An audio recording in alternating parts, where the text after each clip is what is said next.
வணக்கம். பாதுஷா செய்யலாமா? 180 மில்லி டம்ளரில் 1 டம்ளர் கோதுமை மாவு எடுத்திருக்கேன். 1/4 ஸ்பூன் சர்க்கரை, தேவையான அளவு உப்பு, தயிர் 1 கரண்டி, 2 ஸ்பூன் நெய் சேர்த்து இதை நல்லா கலந்துக்கலாம். நல்லா இதெல்லாம் கலந்ததுக்கப்புறம் இதுக்கு எந்த அளவுக்கு பிசைய தேவையோ அந்த அளவுக்கு பால் ஊற்றி நல்லா சப்பாத்தி மாவு பதத்துக்கு பிசைஞ்சு எடுத்துக்கலாம்.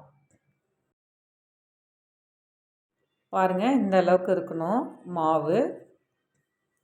இதை இப்போ நல்லா 1 மணி நேரம் போல் மூடி ஊற வச்சு எடுத்துக்கலாம். ஊறிக்கிட்டே இருக்கட்டும். இப்போ நல்லா 1 மணி நேரம் ஊறிடுச்சு. இதை கொஞ்சமாக பிசைஞ்சிட்டு நமக்கு இந்த அளவுக்கு பாதுஷா வேணுமோ அந்தளவுக்கு மாவு எடுத்து இதே மாதிரியே உருட்டணுங்க. அப்போ தான் உள்ளே பிரி பிரியாக வரும், நல்லாயிருக்கும்.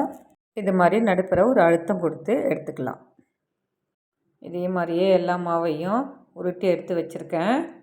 பாவு காய்ச்சி அதே டம்ளரில் 1/2 டம்ளர் சர்க்கரை எடுத்து 1/2 டம்ளர் தண்ணி ஊற்றி இதை பாவு காய்ச்சிக்கலாம்.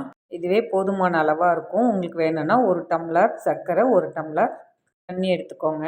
கூடவே கொஞ்சம் ஏலக்காய் சேர்த்துக்குவோம். பாவு கம்பி பதம் தேவையில்லை, கொஞ்சம் பிசு பிசுன்னு இருந்தாலே போதும். இப்போ பாவு ரெடி ஆயிடுச்சு. பாதுஷா பொரிக்கிறதுக்கு எண்ணெய் ரொம்பவும் சூடேறி இருக்கக்கூடாது, சூடு இல்லாமலும் இருக்கக்கூடாது. ஸ்டவ்வை நல்லா அடக்கி வச்சுக்கணும்.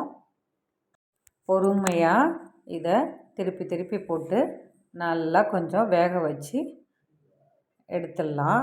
அவ்வளோதான், ரெடி ஆயிடுச்சு. இதை இப்போ பாவில் போட்டு ஒரு 1/2 மணி நேரம் போல் ஊறட்டும். அவ்வளோதாங்க, பாதுஷா ரெடி. இன்னும் நிறைய ஸ்வீட் வீடியோ எல்லாம் போட்டிருக்கோம், பாருங்க. மறக்காம சப்ஸ்கிரைப் பண்ணிடுங்க.